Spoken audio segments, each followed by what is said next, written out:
వాళ్ళ బంధువుల్లో ఎవరో ఒకరు పెట్టుకోవాలి. ఎవరికి లేదా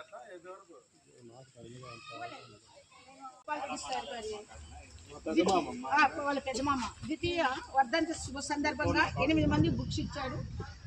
మామూలుగా ఆయన ఆత్మ శాంతి కలగాల, వాళ్ళ కొడుకులు వాళ్ళు బాగా మంచి దేవుడు అభివృద్ధిలో కావాలా. ఇలాంటి పిల్లలకు వాళ్ళు సహాయం చేసినందుకు సార్కు వాళ్ళకు మినీ థ్యాంక్స్ చెప్పుకుంటున్నాను. ఫస్ట్ బాను సార్, ఈ పాప పొద్దుటూరు సార్, అది చనిపోయారు.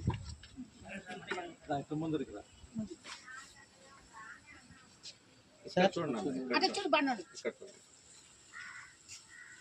మేడం, మీరు చూడన్నాడట. Okay madam. నర్సరీ పాప తీసుకోమ్మా. బాగా చదువుతానని చెప్పి. నెక్స్ట్ 4th క్లాస్ బ్రహ్మ. మొత్తం అమ్మాయి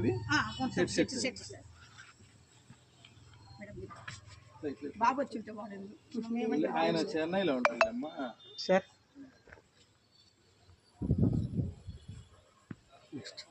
బాగా చదువుకోవాలమ్మా. సునీత బాబు తీసుకుని. Okay sir. నెక్స్ట్ చిన్న దీక్షిత. అవి హాఫ్ ఇవ్వండి అక్క. అంటే 8th క్లాస్ సరే మళ్ళీ మార్చుకుంటారు. మళ్ళీ ఏమైతే రేపు వచ్చిన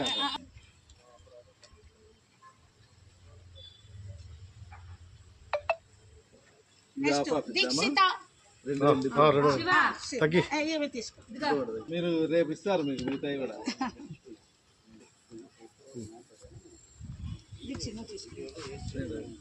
అన్నారా లాస్ట్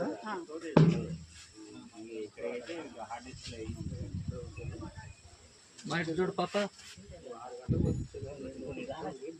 అందరూ నిలబడండి.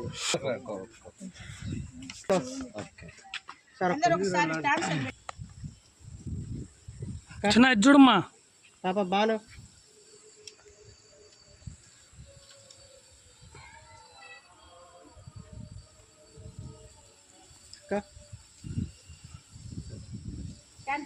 ఒక్క నిమిషం సార్, వీడియో ఇక్కడ పంపిణీ చేయడం జరుగుతూ ఉంది.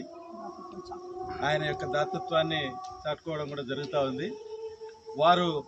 వారి కుమారులు ఇక్కడ లేకపోయినప్పటికీ హైదరాబాద్లో ఉన్నప్పటికీ కూడా ఆయన యొక్క వర్ధంతిని ఇక్కడ ఏదో ఒక విధంగా చేయాలని చెప్పి ఈనాడు అనాథ పిల్లలకే కాకుండా మన పెన్షనర్ అసోసియేషన్ వారికి కూడా ఈరోజు అక్కడ భోజనాలు కూడా ఏర్పాటు చేయడం జరిగింది.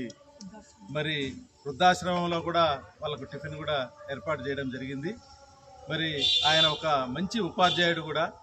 ఈ నియోజకవర్గమే కాదు, పలు ప్రాంతాల్లో అనేక మంది ఆయన దగ్గర విద్య నేర్చుకున్నటువంటి వారు ఉన్నారు. ఆయన అదేవిధంగా మంచి దేశభక్తి, పిల్లలలో ఐకమత్యము, ఆ భావాలు కలిగించేటువంటి కార్యక్రమాలు కూడా చేసేటువంటి వ్యక్తి ఆయన. ఇదివరకు కూడా క్రిస్మస్ పండుగ వచ్చినప్పుడు కూడా ఆయన ప్రతి క్రిస్మస్ పండుగకు కూడా పిల్లలకు భోజనాలు కానీ, బుక్స్ కానీ, పెన్స్ కానీ ఏదో ఒక విధంగా ఆ పండుగ గురించి ఆ పిల్లలకు అందరికీ తెలియజేయడం.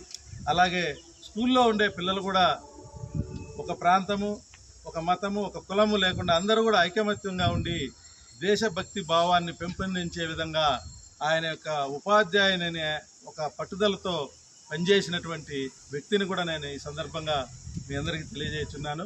మరి ఆయన ఎక్కడున్నప్పటికీ కూడా ఆయన్ను గుర్తు చేసుకుంటూ ఈరోజు ఈ బద్వేల్ ప్రాంతంలో అందరూ కూడా ఆయనకు ఘన నివాళులు అర్పిస్తున్నారని తెలియజేస్తున్నాను.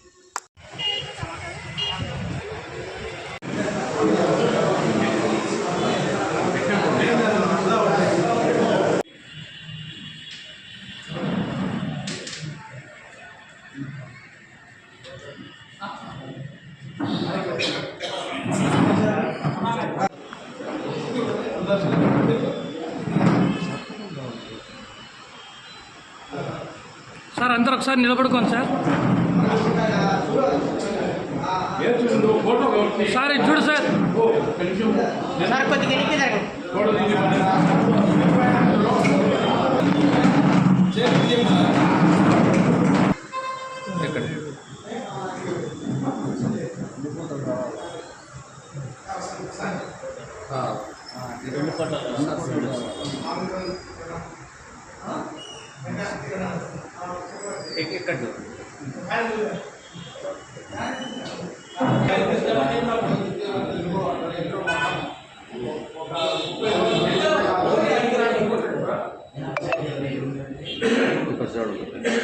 సార్ ఇక్కడ చూడండి సార్. Okay sir. ఇప్పుడే సార్ మౌనంగా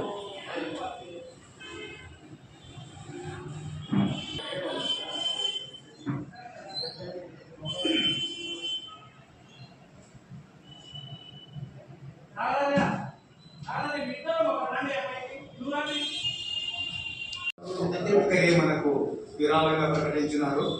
వారి ప్రజెన్స్ లేదు, ఇక్కడ వాళ్ళు రాలేదు. కాకపోతే వారి తండ్రి గారి యొక్క 2వ వర్ధంతి సందర్భంగా మనము ఈ కార్యక్రమాన్ని నిర్వర్తించమని వాళ్ళు కోరినారు. అదేవిధంగానే మనకు ముఖ్య అతిథిగా మన ప్రథమ పౌరుడు మున్సిపాలిటీకి పాకమల్ల రాజగోపాల్ రెడ్డి గారు రావడం మనకు ఆనందదాయకంగా ఉన్నది. వారికి బంధుత్వం కూడా ఉన్నది. కాబట్టి వారి ద్వారా కూడా మనకు ఈ గురి విరాళము అందినందుకు వారికి కృతజ్ఞతలు తెలుపుతున్నాము. తర్వాత ఉత్తరోత్తర మనం ఏమైనా కార్యక్రమాలు జరుపుకోవాలనుకుంటే ముందుగా వారిని స్మరించుకుంటూ ఉత్తరోత్తర తర్వాత మన రాజగోపాల్ రెడ్డి గారిని మాట్లాడమని అనేటటువంటి వాళ్ళు ఉంది. అలాగే వాళ్ళ మరి నా టీచర్గా కూడా మేము చాలా కలిసి మరి చాలా ఏళ్ళ నుంచి వారికి మాకు మరి చాలా చోట్ల కూడా కలవడం జరిగింది. అదేవిధంగా ఎక్కడైనా ఆ మద్దతు ఇచ్చేటప్పుడు కూడా అన్నీ మాట్లాడి మరి అదేవిధంగా వీరాన్ని కూడా విభాగం చేసేటువంటి మరి విషయంలో కూడా మరి చాలా చాలా మాకు సహకరించాడు. మరి అందులో కూడా అంటే మనకు కూడా ఎంత ప్రశాంతంగా ఉండిందో అంత బాగుంది. నాకు ప్రత్యేకంగా ఆయనతో ఉండేటువంటి అనుభవం చాలా ఎక్కువ ఉంది. ఆయన ఎందుకంటే చిరునవ్వు ముఖము బాగా పలకరిస్తారు. ఎంత చిన్నోడు 30 నుంచి చిన్నోళ్ళని కూడా అన్నాడు. మామూలుగా పెద్దగా అదే కదా ఆయన గొప్పతనం. చిన్నోళ్ళు అది కాదన్నా ఇది కాదు నన్ను మళ్ళీ కొంతకాలం తర్వాత నాకు పేరుతో రాసిపోయా వాళ్ళ ఆప్యాయంగా మాట్లాడేటువంటి వ్యక్తి. ఆయన నాకు నచ్చిన విషయాలు ఏంటంటే ఈ సమాజంలో ఉండేటువంటి పరిస్థితుల్లో ముఖ్యమైనటువంటి 2 శాఖలు ఉన్నాయి, విద్య వైద్యం. ఎక్కడ కూడా ఎవరైనా కూడా ఆ విద్యకు వైద్యానికి ఇచ్చేటువంటి విలువ దేనికి ఇవ్వరు. మరి ఆ రెండింటికి సంబంధించినటువంటి వ్యక్తి ఆయన. విద్య పిల్లలంటే ఇష్టము, పిల్లలు బాగా నేర్పించడం గురించి వనంపుల్ అనేటువంటి శివాలయం ఉంది, వనంపుల్ అంటారు మనం. అక్కడ ఒక నాటకం వేశారు. వీళ్ళ తమ్ముడు దుర్యోధనుడు నందగోపాల్ ఇంకొక ఆయన అర్జునుడు, ఆయన పేరు గుర్తులేదు నాకు. ఈయన మాత్రము కృష్ణుడు. పిల్లలు కొనబడుతూ ఈయన పాడలే, గొంతు రాబోతుందో ఏమో మరి. ఈయనకు టేబుల్ గార్డర్, వాళ్ళిద్దరు పాడతారు. మధ్యాహ్నం ఈయన పాడలే, ఈయన టేబుల్ గార్డర్ అట్లంటానే అది పొయ్యి మొరాయిస్తుంది. ఈయన తీసి అంటాడు, మళ్ళీ ఆడ పెట్టేస్తాడు. నవ్వి ఆ రోజు ఏం సారంటే గొంతు రాసి గురి కాలేదే ఈసారి మరి చిన్నపిల్లలు కూడా చాలా ఆనందంగా వెళ్తారు. తర్వాత నేను చిన్న కేసపల్లి హై స్కూల్ హెడ్ మాస్టర్ ఆయన పోయినారు. వాళ్ళ పిల్లలు ఆ స్కూల్ నుంచి మాకు ఎక్కువ పోయింది వస్తుంది అనమాట. మేము వాలీబాల్ ఆడి వేలు పోగొట్టుకుంటాం. వాలీబాల్ ఆడడం వల్ల ఈ మనకు తెలిసి తెలియకపోతే ఈ వేలన్నీ ఇటు పట్టుకోవాలని కూడా కాదు. అప్పుడు ఆయన పంపిస్తాం. ఆయన ఆగే మా దగ్గర. అట్లా ఆయన కుమారుడు కూడా మంచి పొజిషన్లో ఉన్నారు. రామగోపాల్ రెడ్డి, రాధాకృష్ణ రెడ్డి అనే వాళ్ళు కూడా ఆయన అడుగుజాడలో అంటే ఆయన చేసిన పుణ్యం ఏదో పెట్టి పుట్టడం అంటారు కృష్ణగా. ఆ విధంగా ఆయన చేసినటువంటి పుణ్యం బిల్లు వాళ్ళ సంతానానికి వచ్చింది. వాళ్ళు కూడా మనందరికి సంబంధించినటువంటి ఈ యొక్క ఆఫీస్ సంబంధించి మనకి ఎంతో ఉపయోగకరమైనటువంటి ఈ యొక్క మేడపై ఫోన్ పక్క పోయింది. ఆ టైంలో ముద్దుపేట ప్రసాద్ నేను అబ్బాయిని ఎక్కించుకొని గోవిందాలకు పోతే ఉదయమే వెళ్ళిపోతాని ఆయన భార్య లోపల వాకిలేసుకొని ప్రేయర్లు ఉన్నారు. ప్రేయర్ అయిన తర్వాత సార్ ఓ పద్మావత మల్లుడు మనముడు ఎందుకు వచ్చినారు, నా కుమారునికి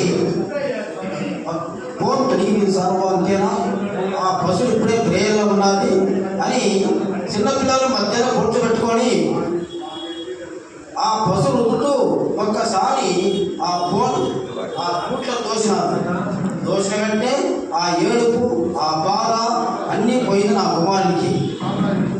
నా కుమారుడు ఆయన వల్ల బాగుపడి చాలా గొప్పవాడినాడు. మధ్యలో కాలాతీతమైనది. మా ముసలామె 1937, ఆయన కూడా 1937. మా ముసలామెకు అంటే మా భార్య అమ్మకు 88 ఏళ్ళు, ఆయనకి 88 ఏళ్ళు. 86వ సంవత్సరం ఆయన మరణించినాడు. మా పెద్ద ఆమె జీవించి ఉన్నది. ఈరోజు అడిగింది, ఈరోజు వర్ధంతి జరుపుతున్నామంటే. సామరెడ్డి గోపాలరెడ్డి గారు ఉపాధ్యాయ వృత్తిలో ఉన్నప్పుడు నాకు అత్యంత సన్నిహితులు.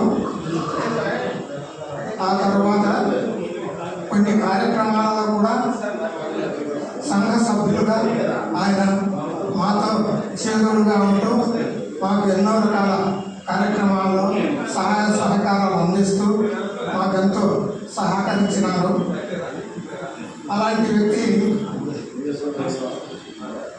ఈరోజు కార్యక్రమం చేయడంలో చాలా ఉపాధ్యాయుడు అయినా కానీ ప్రవృత్తిగా ఆయన కట్టుబెట్టడంలో చాలా గిట్టని అందరూ కూడా పెద్దల తాలూకాలో ప్రజలందరూ కూడా తెలిసింది. ఎందుకంటే ఎక్కడ పోయినా కానీ పెద్దల్లో గోపాలరెడ్డి సార్ టీచర్ అయినా కట్టుబడతాడు. ఏ కాలు తిరిగినా చెయ్యి తిరిగినా కానీ అడిగి పోతే బాగుపడుతుంది అని చెప్పేసి పెద్దల తాలూకా ప్రజలందరూ కూడా ఆయన దగ్గర వచ్చి కట్టుబడిపోయేవారు.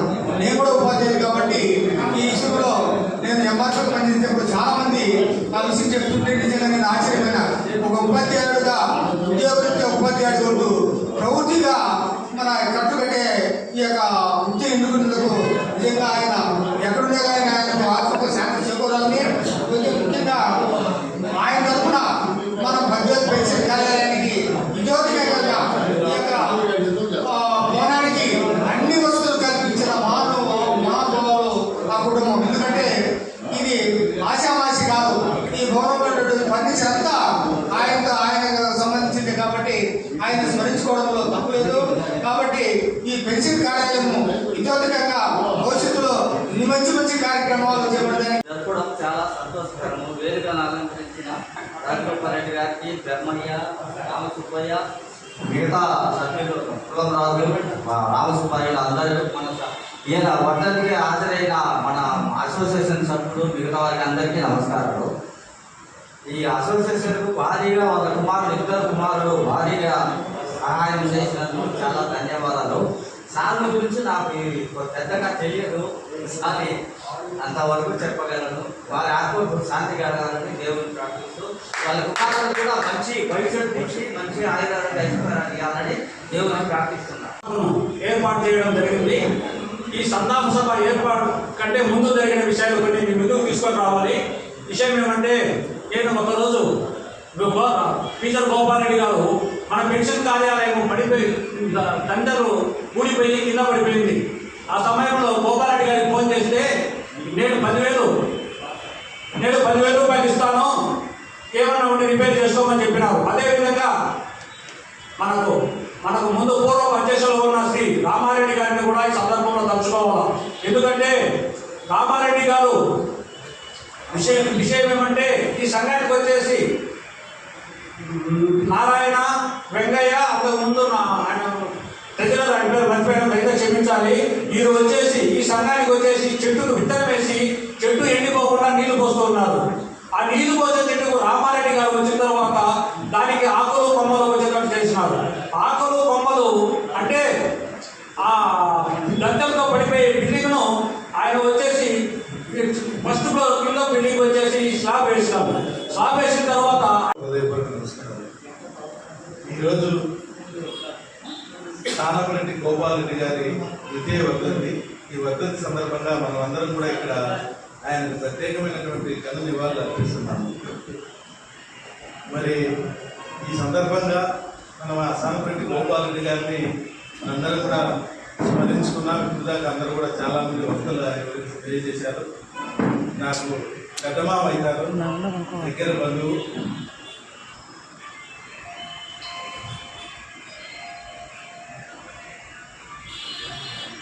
చాలా మందిని